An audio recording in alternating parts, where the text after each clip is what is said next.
Yo, welcome to Papa's Archives, where I tell stories I want to tell my kids, but maybe not at the dinner table. That's only kind of true today. Just like the last video from this morning, I was talking about love and marriage, and I had said the previous thing about love to my kids last night. Today, I'm going to talk about having kids, and some of this stuff I already tell my kids anyway, but this is something that I feel really adamant, passionate about, and I think it can relieve a lot of pressure for people, especially any of my kids or anybody else who wants to have kids in the future. It's scary, but the only thing I regret about having kids is not having them sooner. Yeah, I had, I was like 30. We waited until the time was right. We had the right job, we had the right money lined up for the house, and actually we had our first daughter before we had a house, but we lined up the pathway with a career first and stuff, but honestly, if I could have had kids 10 years earlier, I would have. Let's put it that way. That's a safe thing to say. Today's video is kind of going into the darkness here, so we'll see how it works with this light. Maybe it's kind of nice, maybe it doesn't work. Either way, sorry about the low light. But here's the thing about kids. What I want to say from the beginning is, if you're pregnant and you didn't plan, or if that happens to you, like you get pregnant and you weren't planning on having kids, don't panic. Like, it's way easier than you think.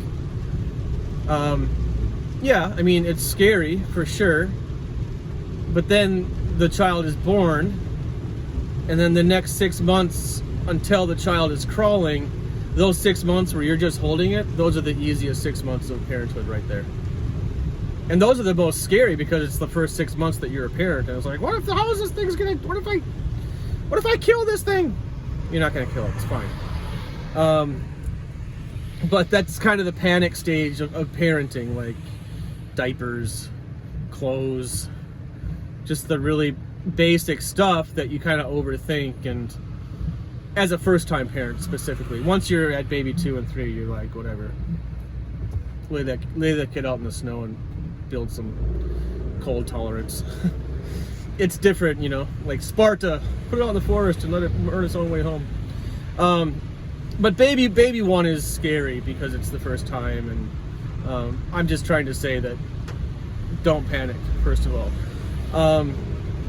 To put that into perspective, I have a good friend who was dating a girl here in Japan. He's from America. He was working here for a temporary job, and he was casually dating a girl here, and then he went back to America, and that's it.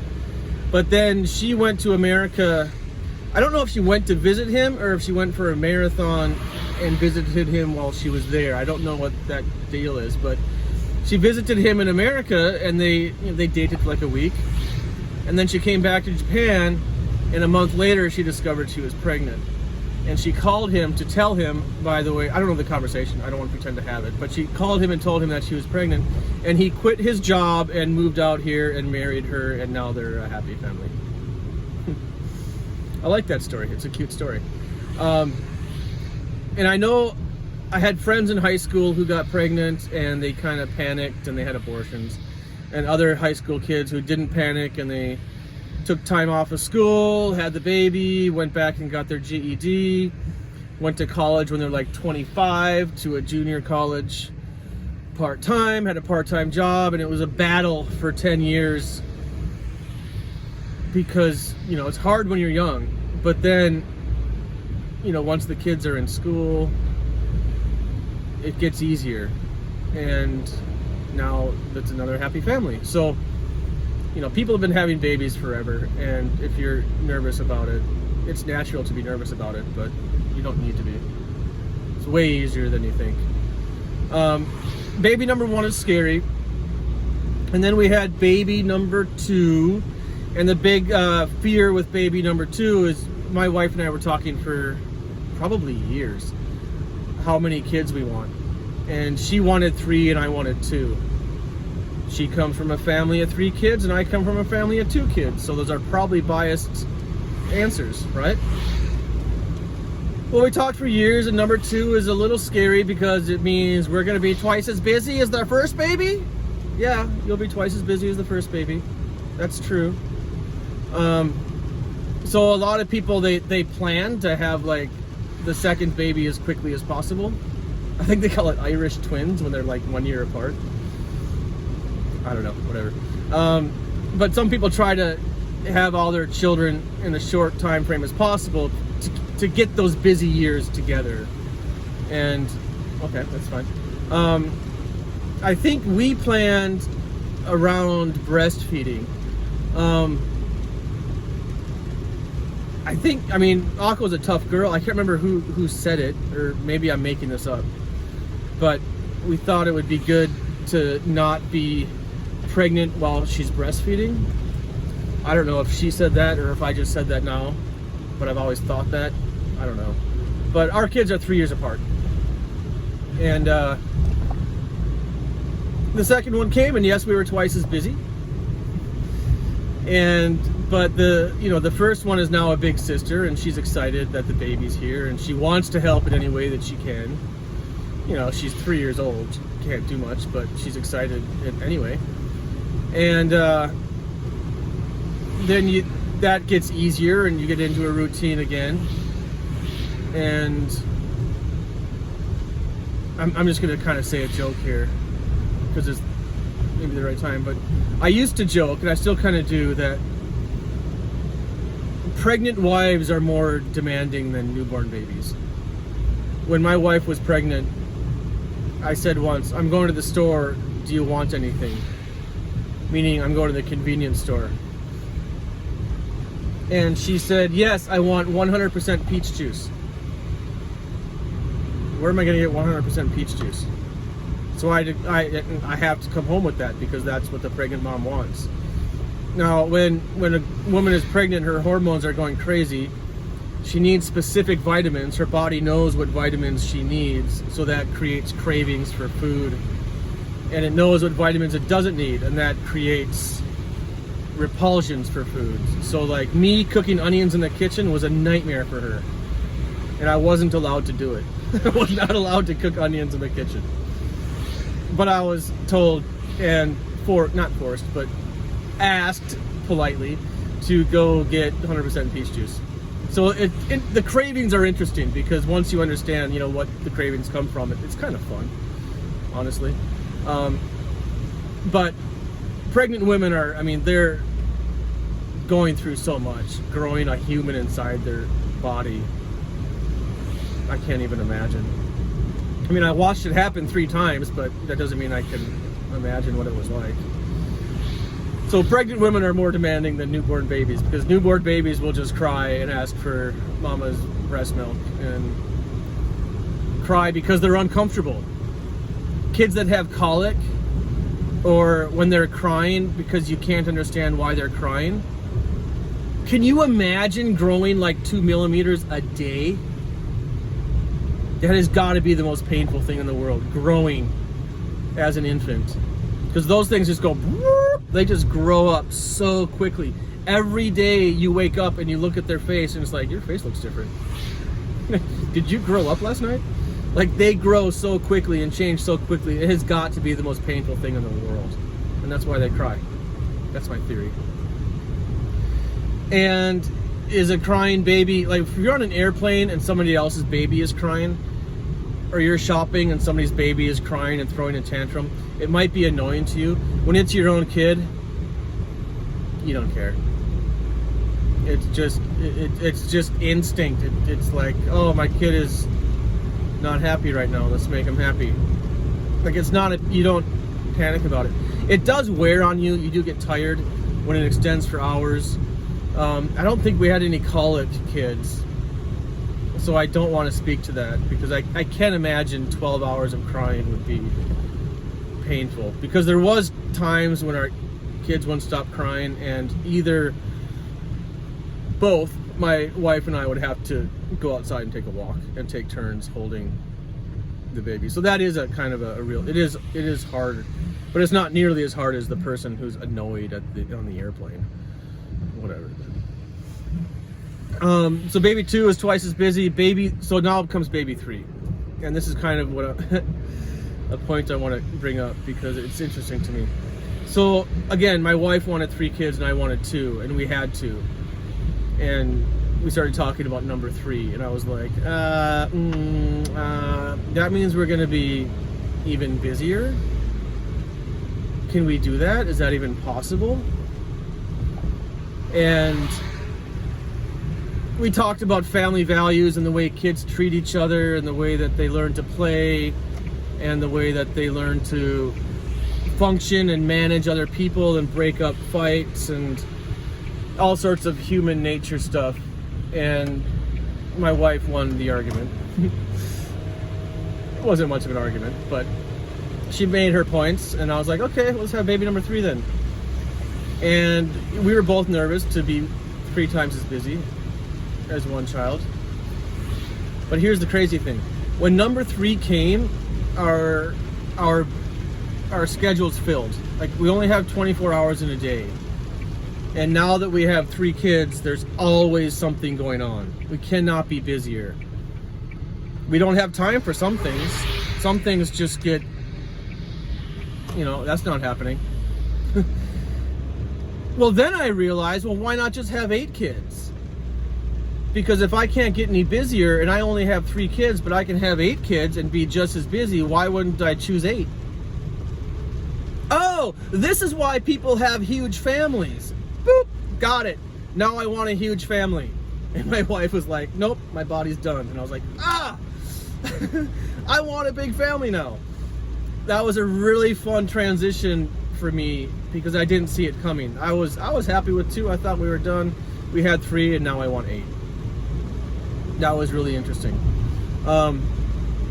So you're good if you choose to have kids, you're going to go through a transition, and I think most parents would agree with me that it's way easier than you think, and the rewards far outweigh whatever concerns you thought you had. It gets concerning when they're sick. If you've ever had a sick kid, that's the hard part. Eli was in the hospital for a month when he was 5. And that was brutal. He had purpura, which is 1 in 130,000 kids get it. It's basically after you have an infection. He had, I think it was not pneumonia, bronchitis. He had, I think it was bronchitis. So after you have some sort of an infection or a virus or something, your immune system goes into overdrive, right? Your immune system is attacking whatever virus is in your body or infection is in your body, and it's attacking with red blood cells, I think. And after it defeats whatever infection or virus it was fighting, the immune system is still in overdrive, and it starts attacking the blood's platelets. It just makes a mistake. It's a coding error. Whatever messaging the immune system is getting, it's now attacking the platelets of the blood. The platelets are the little things inside the blood that help dry the blood. Like if you cut your arm, it bleeds, but then it dries. It dries because of those platelets. They're plate, sala. It looks like a plate. It's a part of the blood that they bunch up when you're bleeding and flowing out. They clog up like a pipe. If you put a bunch of sand in a pipe, they're going to clog up the pipe and stop the bleeding. Well, that's what platelets do. Now, if you start attacking your platelets and killing them, then if you cut your arm, you're just going to bleed, and the bleeding won't stop. Well, here's the gnarly part. your capillaries, where you do most of your oxygen exchange. Your capillaries, I'm trying to keep this simple. Excuse me, I'm driving too. Your capillaries are, the walls of the capillaries are really thin, because that's where you're exchanging oxygen into your tissue. And that's where your blood, when you breathe, you take in oxygen, your blood carries that oxygen out to your body, it releases it into all of your cells, and then the blood comes back for more oxygen. So the capillaries are where your blood loses oxygen, gives oxygen away. So the tissue of capillaries is very, very, very, very thin. It's like a membrane. It's like a membrane that's just thin enough to keep the blood in it. But if you get rid of your platelets, your capillaries will just start to bleed out. Yeah. So he was getting these purple spots on his leg, which we didn't see at first. I'm going to come back to that. But also, your liver and your kidneys rely on platelets, because your livers and kidneys are exchanging nutrients that you ate and drank and getting those into your blood supply. So the tissue in both your kidneys and liver, and basically in your digestive tract, in your renal system, that tissue needs to be really thin and supported by platelet production in order to process the nutrients and provide the nutrients into the blood that it needs. Okay, so he was sick for a few days. He had like a fever, and my wife went to a doctor, and then the doctor was like, oh, he just has a cold, he's fine, here's some medicine, go home. And so she did that, she brought him home. And then the next day she was like, I don't like that doctor, this isn't right. She went to a different doctor, and they said the same thing. Oh, he's just got a fever or something, a cold, here's some medicine, go home. And she went home, and the third day she was like, Nathan, something's wrong. This isn't my son. There's something wrong with my son. I'm going to the emergency room. And I was like, I'm pretty sure it's just a fever, but if you feel that way, then okay, go. And she didn't have any other symptoms to go off of. She just had this instinct that something was wrong. Like, he's not getting, there's something wrong. She went to the hospital, and the hospital staff, they lifted his pant legs and saw the purple spots on his legs and saw the capillaries that were exploding, basically. And they're like, oh, he has purpura. Gave him an x-ray. One of his kidneys was the size of a grapefruit. His liver was expanded and about to, like, it was like a big balloon. It was twice the size it was supposed to be. So he was basically about to enter renal failure. He was about to die. If it wasn't for her just motherly instinct, like, Nathan, something's wrong, this is not right, I'm going to the ER, then we probably would have lost our son. And he was in the hospital for a month straight. But here's the thing, he had just had bronchitis, and now my youngest son then caught that bronchitis from him, which became pneumonia. And my wife is breastfeeding the youngest one, so all three of them have to be in the hospital for a month, because my youngest son has to be treated for pneumonia, my oldest son has purpura, has to be on an IV, and my wife is breastfeeding the youngest son. So my daughter and I, she was 8 years old at the time, it was just her and I for a month at home. Every day we would go to the hospital for dinner after school. We would stop and get some, there was thankfully a gourmet supermarket across the street from the hospital, so we could pick up some gourmet cooked food and bring it to the hospital room and have a family dinner on a hospital bed. It was hard, and my daughter learned quickly how fragile life is, because when you visit a hospital, like when you visit somebody who's in a hospital for a long time, daily, you start to realize that there's other people that are there long term as well. And all these rooms are filled with long term care. And it's like, oh, wait, this is a part of the population that I don't see in my daily life outside the hospital. And one day we were leaving. I don't want to get emotional right now, but we were leaving, and my daughter just broke down, and she just started crying because it was so hard to watch her brother go through this. And that month, she went from age 8 to like age 15 in maturity. She just grew up, and now we call her mini mama. Like she's like a small version of her mom. She's super mature, she's super responsible, she just gets it. Like she understands that life is fragile and hard and you have to work hard now. It's amazing how much she grew up in that month. But then after that month, even after they came home, they had to go back every 2 weeks for like a week or a few days or a week for observations and testing. And yeah, that was brutal. That put everything into perspective. I think that really added a lot of character to both my older kids. I don't know if my youngest kid got it because he was 2 years old at the time.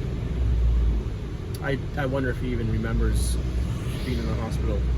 Eli remembers because he's the one who had the IV stuck in him for a month and would pretend to enjoy the toy cars we brought him each day in his hospital bed. He was stuck in bed, he couldn't move, he wasn't allowed to do anything. He just had to lie there. Anyway, that was hard. But my kids gained a lot of character from that, and they survived it, so that's awesome. That's the scariest thing with having kids. There's a part of me that, I say I want a big family, but there's a part of me that's like, really, Nathan? Like, what if one of your kids gets sick? What if 3 of them get sick? Anyway, blah, blah, blah. Ultimately, having kids is a lot easier than you think. And it got dark. That's all for today. Thank you for watching Papa's Archives, where I tell stories I want to tell my kids, but maybe not at the dinner table. It's rainy and noisy and dark, and we'll see how this goes. See you.